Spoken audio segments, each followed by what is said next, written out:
Hello friends, आपका स्वागत है हमारे चैनल इन्फो गवर्नमेंट जॉब्स पर। दोस्तों, यहाँ पर रेलवे में नई भर्तियां आने वाली हैं। जीडीसी एलडीसी की भरमार होगी अब यहाँ पर रेलवे के अंदर। मौका है, नियम आप जान ले पहले कि कौन छात्र है वो एलिजिबल होंगे, कौन छात्र एलिजिबल नहीं होंगे। चयन होगा वो बहुत ही आसानी से इजीली आपको सिलेक्शन मिल सकता है। और खास करके जो न्यूली यहाँ पर अपॉइंटमेंट हुए हैं रेलवे के अंदर लास्ट 3 साल में 2018 की वैकेंसीज में, उनके लिए यहाँ पर शानदार मौका है क्योंकि उनकी प्रिपरेशन अच्छी है और डिपार्टमेंटल एग्जाम है वो आएंगी। तो जो अपडेट है वो मैं आपको दिखा देता हूँ। चैनल को सब्सक्राइब कीजिएगा, आगे की हर प्रकार की जीवन अपडेट आपको यहाँ पर सबसे पहले दी जाएगी। आप हमारे टेलीग्राम चैनल को भी ज्वाइन कर सकते हो, इन्फो गवर्नमेंट जॉब के नाम से है। तो सबसे पहले तो अगर हम बात करें यहाँ पर ये लेटर, तो ये लेटर यहाँ पर भारत सरकार रेल मंत्रालय के अधीन से यहाँ पर ये जो है लेटर निकाला गया है। दी जनरल मैनेजर, सभी के जनरल मैनेजर जो हैं all zonal railway production unit, इनको यहाँ पर जो सभी के पास ये लेटर भेजा गया है 26/5/2022 की डेट में। टाइमली यहाँ पर सब्जेक्ट क्या है इसमें, timely filling up of vacancies by promotion selection and non selection trades test limited department competitive exam LDC और general department competitive exam GDC. तो इसके लिए यहाँ पर जो टाइमली टाइम के ऊपर फिलअप करना है वैकेंसीज की, चाहे वो सिलेक्शन पोस्ट हो या फिर नॉन सिलेक्शन पोस्ट हो। जैसे कि आपको बता दूं सिलेक्शन और नॉन सिलेक्शन क्या होता है। सिलेक्शन पोस्ट वो होती है जिसके ऊपर आरआरबी है वो डायरेक्ट भर्ती करता है। जैसे कि आपका टेक्नीशियन एएलपी टेक्नीशियन वैकेंसी है, आपकी जो अदर जो junior clerk senior clerk vacancies हैं, जेई है, आपकी स्टेशन मास्टर है, गुड्स कार्ड है, ये वैकेंसी है, ये आपकी सिलेक्शन पोस्ट है। इसके ऊपर जीडीसी और एलडीसी भी आता है। तो ये वैकेंसी और नॉन सिलेक्शन पोस्ट, जैसे कि यहाँ पर आपका एसएससी की वैकेंसी है, फिलहाल सिलेक्शन पोस्ट के अंदर उनको नहीं रखा गया है, वो डायरेक्ट प्रमोशन के तौर पर ही बनते हैं। तो इस प्रकार से जो नॉन सिलेक्शन है उनको भी भरना है टाइमली, आपका जो जीडीसी और एलडीसी के थ्रू या फिर आपका जो ट्रेड टेस्ट है उसके थ्रू भरना है इनको। तो जीडीसी और एलडीसी का भी आपको जो अंतर है वो बता देता हूँ मैं। इसमें रेफरेंस इन्होंने दिया है जो एआईआरएफ जो आपकी यहाँ पर यूनियन है, उन्होंने लेटर लिखा था 09/2021। जो लेटर है वो 15/10/2019 को लेटर लिखा था इन्होंने एआईआरएफ ने। उसके अधीन इन्होंने जानकारी दी है कि यूनियन द्वारा जो मांग की जा रही है कि जीडीसी और एलडीसी है वो समय पर नहीं हो रही है। तो उसी लेटर को यहाँ पर रेफरेंस देके बोला गया है कि जीडीसी और एलडीसी है वो यहाँ पर सिलेक्शन और सूटेबिलिटी टेस्ट के आधार पर आपके है वो सभी जीएम और सीओ सीआरबी जो भी हैं सीपीओस हैं जोनल रेलवेज के, उनको यहाँ पर ये आदेश दिया गया है कि समय पर भर्ती करवाई जाए। प्रमोशन के चांसेस जब वो दिए जाएं सभी को, यहाँ पर टाइम टू टाइम वैकेंसीज जब खाली होती हैं जो भी यहाँ पर आपका जो रेशियो है उसके अनुसार भर्ती करवाई जाए। तो ये लेटर अभी निकाला गया है संजय कुमार, डिप्टी डायरेक्टर आपका यहाँ पर रेलवे बोर्ड्स के द्वारा, और सभी जोनल रेलवे और प्रोडक्शन यूनिट को यहाँ पर ये भेजा गया है। साथ ही यहाँ पर दोनों यूनियन को भी ये लेटर है वो भेजा गया है। तो ये एक अच्छी खबर हो सकती है जो यहाँ पर रेलवे के अंदर रहते हुए अपर की पोस्टों में जाना चाहते हैं, उनके लिए एक अच्छी खबर हो सकती है। अब दोस्तों, मैक्सिमम रेलवे एम्प्लॉयज़ जो है 50% जो नए यहाँ पर हैं उनको ये नहीं पता होता है कि हम जीडीसी के लिए अप्लीकेबल हैं या नहीं है, या फिर एलडीसी के लिए अप्लीकेबल हैं या नहीं है। उनको इस सब चीज़ों का नियम्स हैं, वो रूल्स हैं, वो नहीं पता है। हालांकि मैंने पहले भी वीडियो बनाया हुआ है, पर बेसिकली आपको थोड़ा सा मैं बता देता हूँ। फिर आपका कोई और इश्यू हो तो आप नीचे कमेंट कर दीजिएगा, उसके अंदर आपको रिप्लाई दे दूंगा। फिर नेक्स्ट वीडियो में हम उसको चर्चा कर लेंगे। तो सिंपली अगर हम बात करें तो जीडीसी है वो आपका जोनल रेलवे के स्तर पे होगा। जो आरआरसीस रहते हैं, जो आपकी जैसे कि आरआरसी एनआर नॉर्थन रेलवे है, आरआरसी एनडब्ल्यूआर है, या फिर आरआरसी एसआर है साउथर्न रेलवे है, एससीआर है, यानी कि जितने भी जैसे कि आपका ग्रुप डी की वैकेंसी है वो आरआरबी ने एग्जाम करवाया। इसके बाद जो फिजिकल है वो यहाँ पर आरआरसी ने कंडक्ट करवाया, मेडिकल है वो आरआरसी ने कंडक्ट करवाया। तो यानी कि जो प्रोसेस है वो आरआरसी ने करवाया था। तो इसी प्रकार यहाँ पर जो जीडीसी और एलडीसी रहती है उनका जो आपका जीडीसी का तो 100% सिलेक्शन प्रोसीजर है वो आरआरसी करवाता है, और एलडीसी का कुछ यहाँ पर आरआरसी करवाते हैं, और कुछ यहाँ पर आपके लोकल जो वर्कशॉप हैं या फिर प्रोडक्शन यूनिट है वो खुद अपने लेवल पे करवाते हैं एलडीसी का। तो इस प्रकार से ये दोनों चीज़ें हैं।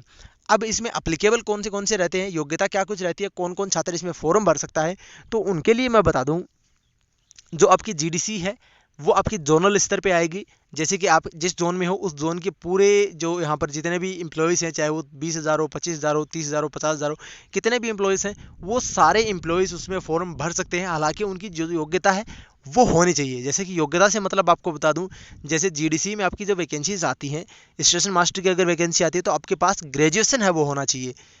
ये कोई मैटर नहीं रखता है कि आपकी सर्विस है वो 2 साल 3 साल होनी चाहिए, वो सब चीज़ें वो नहीं मैटर रखती हैं। सिर्फ और सिर्फ मैटर ये रखता है कि आपके पास जो ओपन जो आरआरबीज़ के अंदर यहाँ पर जो आरआरबी वैकेंसी लेता है तब जो योग्यता रखी जाती है, जैसे कि ग्रेजुएशन है, 12th पास है, या फिर डिप्लोमा है, डिग्री है, आपकी जो भी अदर सर्टिफिकेट्स हैं वो अगर आपके पास हैं तो आप उसमें फॉर्म भर सकते हो। चाहे आपको ज्वाइन हुए 1 दिन हो, 2 महीना हो, 2 साल हो, 4 साल हो, 10 साल हो, कितने भी दिन हो, एज क्राइटेरिया है वो यहाँ पर लगभग 40 से 42 साल रहता है।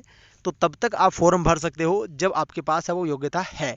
यानी कि स्टेशन मास्टर का आपको भरना है तो आपको ग्रेजुएशन चाहिए, गुड्स गार्ड का भरना है तो ग्रेजुएशन चाहिए, और जैसे कि टेक्नीशियन का आपको भरना है तो आपके पास आईटीआई होना चाहिए, और इसके अलावा जैसे जूनियर क्लर्क का आपको भरना है तो आपके पास 12वीं पास या फिर आपका टाइपिंग होना चाहिए। सीनियर क्लर्क है उसके अंदर भी आपका शायद ग्रेजुएशन रहता है या फिर आपका 12वीं पास रहता है। टीसी है 2400 ग्रेड पे वाले में 12वीं पास रहता है। अपर ग्रेड पे में आती है उसमें आपका जो है वो ग्रेजुएशन रहता है। तो ये इस प्रकार से आपके रहते हैं कि जो आरआरबी में आपकी जो योग्यता रहती है सेम की सेम योग्यता रहती है, और इसमें आपका ये नहीं है कि कितने साल आपको मिनिमम जॉब चाहिए, यानी कि आप 1 दिन पहले भी हो तो भी आप फॉर्म भर सकते हो।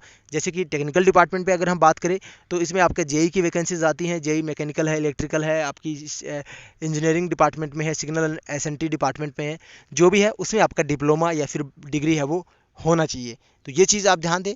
और जो आपका ये जीडीसी के अंदर जो प्रोसीजर है वो भी लगभग आरआरबी का जो सिलेबस है वही सिलेबस रहता है।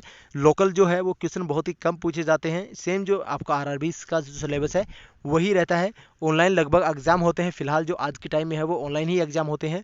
तो जीडीसी आप सेम आरआरबी की तरह ही यहाँ पर सिलेक्शन में ले सकते हो। जैसे कि आप ये समझो कि आप ग्रुप डी में हो या फिर आप टेक्नीशियन हो और आप एनटीपीसी की तैयारी कर रहे हो, तो एनटीपीसी की जो वैकेंसी है वो जीडीसी के थ्रू आती है। तो सेम आपने अगर बाहर की एनटीपीसी दिया है और अंदर की एनटीपीसी जो आई है वो आप दे रहे हो, तो इसमें काफ़ी आपका जो सिलेक्शन प्रोसेस वगैरह है, सिलेबस वगैरह वो सब कुछ सेम है। बस फ़र्क है सिर्फ इतना है कि उसमें सिर्फ एम्प्लॉयज़ फॉर्म भरेंगे और इसमें यहाँ पर सभी कैंडिडेट है वो ओपन में आपको जो पूरे छात्रों के साथ यहाँ पर फाइट करना होगा, जबकि वहाँ पर आपको सिर्फ और सिर्फ रेलवे एम्प्लॉयज़ के साथ ही फाइट करना होगा। तो ये आपका जीडीसी का सेम मैंने आपको थोड़ा सा बताया है। और बात करेंगे एलडीसी की। एलडीसी का मतलब है लोकल जो आपका डिपार्टमेंट है, लिमिटेड डिपार्टमेंट है, जिसमें आपका डिपार्टमेंट का ही लगभग रहता है या फिर आपका जो वर्कशॉप है उसका ही लगभग रहता है, या फिर आपकी प्रोडक्शन यूनिट है उसका लगभग जो आपका रहता है वही। जैसे कि आप इलेक्ट्रिकल डिपार्टमेंट में टेक्नीशियन या फिर हेल्पर हो तो आपको यहाँ पर जो टेक्नीशियन है वो 3 साल अगर यहाँ पर आपका कार्य करते हैं, टेक्नीशियन 3 या फिर टेक्नीशियन 2 मिला के दोनों 3 साल, आपका जो डेट ऑफ ट्रेनिंग है उसके बाद में 3 साल है, तो आप जेई के लिए क्वालिफाई कर सकते हो। इसके लिए आपके पास डिप्लोमा हो या ना हो इसमें कोई मैटर नहीं रखता है, आप जेई बन सकते हो। हालांकि अगर आप ऑन रिक्वेस्ट ट्रांसफ़र करते हो तो आपके पास डिप्लोमा है वो होना चाहिए, अदरवाइज आपको टेक्नीशियन पोस्ट पे भेजा जाएगा मैक्सिमम चांसेस में। कुछ अपवाद हैं तो आपको अलग हो सकता है, कुछ अपवाद के तौर पर अगर भेजा जाता है तो वो बात अलग है। पर बेसिकली आपको बता दिया मैंने कि इसमें आपका एक्सपीरियंस है वो मांगा जाता है 3 साल 5 साल का जो भी है। अगर आप हेल्पर हो तो आप टेक्नीशियन एलडीसी के अंदर टेक्नीशियन बन सकते हो। जो आपकी सर्विस है वो रखी जाती है, उसमें मिनिमम क्राइटेरिया रखा जाता है। तो ये इस प्रकार से जो एलडीसी है वो आपके खुद के डिपार्टमेंट की रहेगी और आपके खुद के लोकल एरिया की रहेगी, यानी कि डिवीज़न की रहेगी या फिर आपके वर्कशॉप की रहेगी या फिर आपके प्रोडक्शन यूनिट की रहेगी।